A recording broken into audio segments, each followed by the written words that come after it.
should take it slow.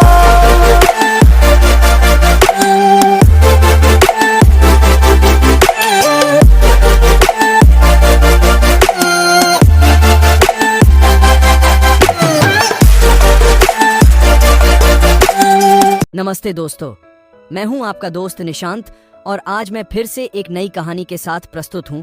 तो ज्यादा इधर उधर की बातें न करते हुए शुरुआत करते हैं आज की कहानी की, जिसका नाम है the enchanted emulate of lost kingdom, मतलब खोए हुए साम्राज्य की जादुई लॉकेट। तो कहानी की शुरुआत करते हैं मेरी दोस्त, जिसका नाम मुझे भी नहीं पता, उसके साथ। अर्जुन की यात्रा एक छोटे से गांव से शुरू हुई जो पहाड़ों के पाद में स्थित था।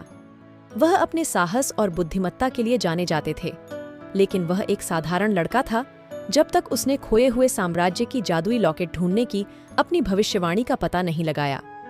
उसकी पहली चुनौती छाया के जंगल थी, जहां पेड़ इतने ऊंचे थे कि वे सूरज को छिपा देते थे। कहा जाता था कि जो कोई भी अंदर जाता है वह अपना रास्ता खो देता है, लेकिन अर्जुन अपने तीक्ष्ण बुद्धि के साथ सितारों की स्थिति का उपयोग करके जंगल से निकलने का रास्ता ढूंढ लेता है। अर्जुन की अगली चुनौती थी वर्लपुल की नदी। यह एक खतरनाक नदी थी जिसमें घूर्णियान वर्लपूल्स भरे हुए थे। ये घूर्णियान इतने शक्तिशाली थे कि वे किसी भी नाव को आसानी से नीचे खींच सकते थे। अर्जुन ने अपने साहस का प्रदर्शन करते हुए नदी को पार करने का निर्णय लिया। उसने एक छोटी सी नाव बनाई और धीरे धीरे नदी में उतार दी। वह बहुत सतर्क रहा और अपनी नाव को घूर्णियान से दूर रखने का प्रयास किया। अर्जुन को अपनी नाव को संतुलित रखने में कठिनाई हुई, लेकिन उसने हिम्मत नहीं हारी। उसने अपनी नाव को स्थिर रखने के लिए अपनी बुद्धिमत्ता और कौशल का उपयोग किया। अंततः उसने नदी को सफलतापूर्वक पार कर लिया। यह एक महत्वपूर्ण उपलब्धि थी जिसने उसे अपने लक्ष्य की ओर एक कदम और बढ़ने में मदद की। वर्लपुल की नदी पार करने के बाद अर्जुन को गूंज के पहाड़ के पाद में खुद को पाया। कहा जाता था कि पहाड़ में एक बूढ़ा तपस्वी रहता है जिसके पास किसी भी प्रश्न का उत्तर देने की शक्ति होती है, लेकिन पहाड़ की चोटी तक पहुंचना आसान नहीं था। अर्जुन ने अपनी यात्रा जारी रखी और अनेक दिनों तक पहाड़ की चढ़ाई की। उसने अपने आत्मविश्वास और दृढ़ता का प्रदर्शन करते हुए कठिनाइयों का सामना किया। अंततः वह पहाड़ की चोटी तक पहुंचता है और तपस्वी से मिलता है।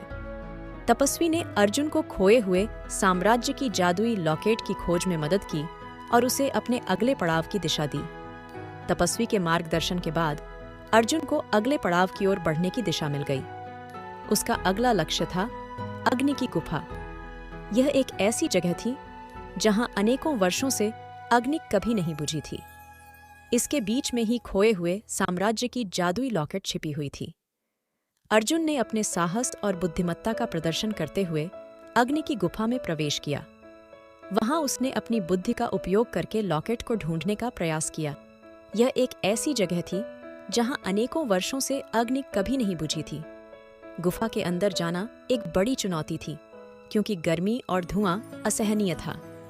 अर्जुन ने अपनी यात्रा जारी रखी और धीरे धीरे गुफा के अंदर प्रवेश किया। वहां उसने अपनी बुद्धि का उपयोग करके लॉकेट को ढूंढने का प्रयास किया, लेकिन गुफा में जाने के बाद उसने जल्दी ही समझा कि वह अकेला नहीं था। गुफा में एक आग का राक्षस था जिसने अर्जुन को चुनौती दी। राक्षस ने अर्जुन को अपनी शक्तियों का प्रदर्शन करते हुए उसे डराने की कोशिश की, लेकिन अर्जुन ने अपने साहस और बुद्धिमत्ता का प्रदर्शन करते हुए राक्षस का सामना किया। अपनी शक्तियों का प्रदर्शन कर राक्षस ने अर्जुन पर आग की लहरें फेंकी, लेकिन अर्जुन ने उन्हें तत्परता और चतुराई से टाला। उसने अपने तीर और धनुष का उपयोग करके राक्षस के हमलों का सामना किया। अंततः अर्जुन ने एक शक्तिशाली तीर चलाया जो राक्षस को पीछे हटने पर मजबूर कर देता है। इसके बाद वह लॉकेट को ढूंढने में सफल होता है और उसे सुरक्षित रखने के लिए अपने पास रखता है। अग्नि की गुफा से लॉकेट प्राप्त करने के बाद अर्जुन खोए हुए साम्राज्य की ओर वापस लौटने की यात्रा शुरू करता है।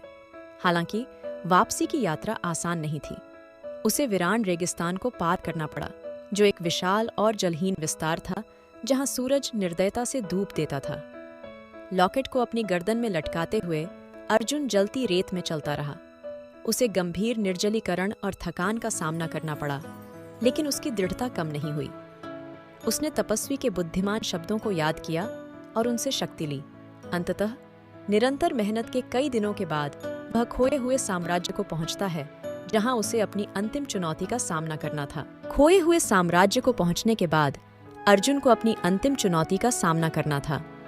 वहां उसे एक दुर्दांत राक्षस से मुकाबला करना था, जिसने साम्राज्य को अपने कब्जे में ले लिया था। राक्षस ने अर्जुन को अपनी शक्तियों का प्रदर्शन करते हुए उसे डराने की कोशिश की, लेकिन अर्जुन ने अपने साहस और बुद्धिमत्ता का प्रदर्शन करते हुए राक्षस का सामना किया। अंततः अर्जुन ने एक शक्तिशाली तीर चलाया, जो राक्षस को पीछे हटने पर मजबूर कर देता है। इसके बाद वह लॉकेट का उपयोग करके खोए हुए साम्राज्य को फिर से स्थापित करता है। इस तरह अर्जुन की यात्रा उसे अनेक चुनौतियों और एडवेंचर्स से गुजरते हुए खोए हुए साम्राज्य की जादुई लॉकेट तक ले गई। हमारी आज की कहानी खत्म होती है। मिलते हैं फिर एक नई कहानी के साथ। तब तक के लिए टाटा बाय बाय।